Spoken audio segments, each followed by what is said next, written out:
Uno de los principales responsables de este informe. Nos acompaña Miguel Alba, es responsable de desigualdad y sector privado de Oxfam Intermón. Miguel, muy buenas tardes. Hola, buenas tardes.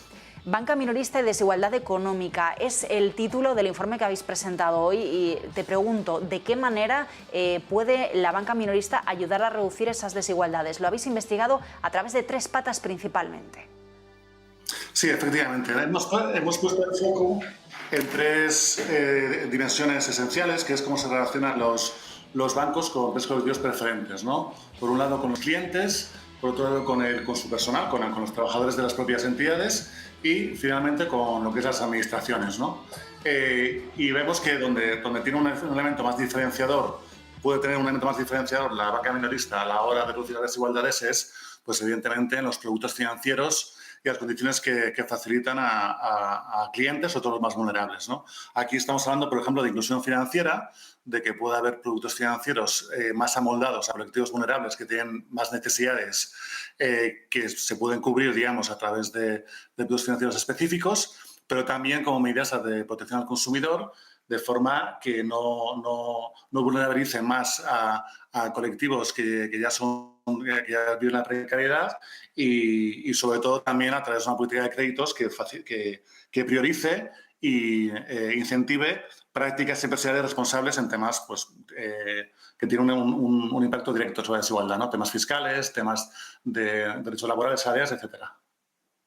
Habláis en este informe, ahondando un poco más en una de esas patas, de las MIPYMES, de las micro, pequeñas y medianas empresas. Unas empresas que, como sabemos, al menos en España, suponen una gran parte del tejido productivo, la inmensa mayoría del tejido productivo, generadoras de empleo, generadoras de innovación también, pero que, sin embargo, tienen grandes dificultades de acceso a la financiación. Explícanos un poco más esta pata, esta falta de acceso a financiación y qué tendría que hacer esa banca minorista en ese caso.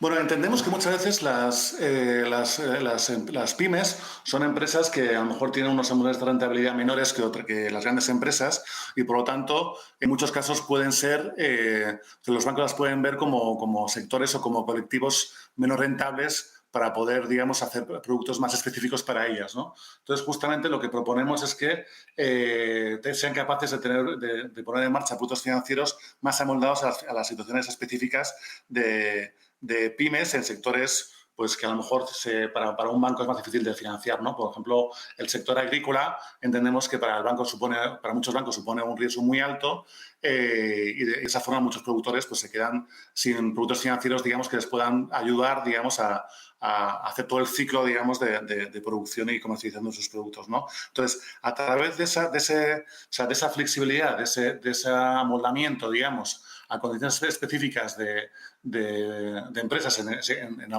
algunos sectores, creemos que puede realmente relanzar o dar una respuesta financiera a pymes que muchas veces se encuentran fuera de los circuitos habituales de financiación de los bancos. Otro de los datos que me llamaba la atención leyendo el informe es que habláis de que casi la Unión Europea, casi 1 de cada 10 personas se retrasa en el pago de los compromisos, ¿no?, financieros que tienen a fin de mes, sea hipoteca, sea alquiler, facturas, suministros. ¿De qué manera creéis que esta situación podría ayudarse a resolver a través de ese sector financiero y sector bancario?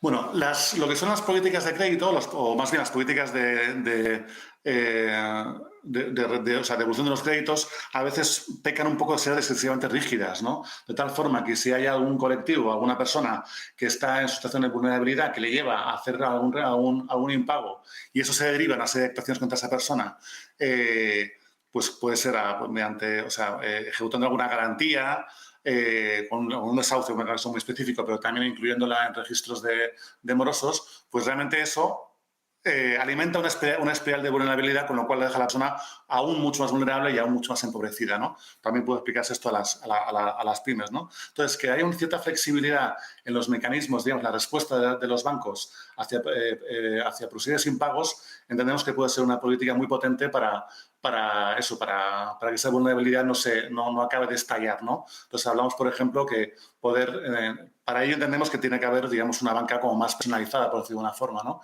Que de alguna forma entienda un poco la circunstancia que ha podido llevar a ese impago y plantee, digamos, algún plan de respuesta financiera para poder atender, digamos, esa situación de impago y que, digamos, la ejecución de las garantías, en el caso de las hipotecas, de los desahucios, sea, digamos, el último recurso, ¿no? Porque, si no, como ya digo, las personas o las pymes que entren en impagos pues entran, o sea, con la respuesta bancaria a veces hace que esa espiral de vulnerabilidad se incremente hacia términos insoportables. Miguel, una última pregunta que se sale un poco del informe, pero que se me ocurría, ¿no? Después de leer un poco las principales conclusiones. Estamos en un momento de endurecimiento de las condiciones de financiación, de endurecimiento de las condiciones de crédito ahora mismo por el contexto económico, de subida de tipos de interés en la eurozona, ¿no?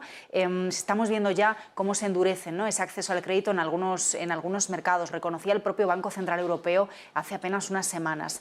¿Crees que este endurecimiento por el cambio de política monetaria, por el cambio del entorno de los tipos de interés, puede también afectar a todas estas dinámicas? ¿Podría suponer un agravamiento de ciertos tipos de desigualdades? Sin duda, porque yo creo que al fin y al cabo son unas consecuencias macro que llevan muchas veces a que los bancos en sus políticas de crédito sean mucho más, puedan ser mucho más duros y mucho más exigentes, ¿no? Entonces entendemos que en este escenario las políticas que proponemos puedan verse con cierto recelo por parte de algunos bancos instalados en una visión más convencional, ¿no? Pero justamente en un momento de mayor vulnerabilidad, que todavía estamos en una situación de crisis con una gran inflación, una pérdida del poder adquisitivo, que estas medidas que proponemos pueden servir como un escudo social por parte de la banca para poder realmente atender a necesidades de colectivos empobrecidos que ahora mismo estamos especialmente mal por la situación actual. Pues Miguel Alba, muchísimas gracias desde Oxfam Intermón por acercarnos a las conclusiones de este estudio. Buenas tardes. Encantado, muchas gracias. Bueno, y ahora seguimos poniendo la mirada sobre ese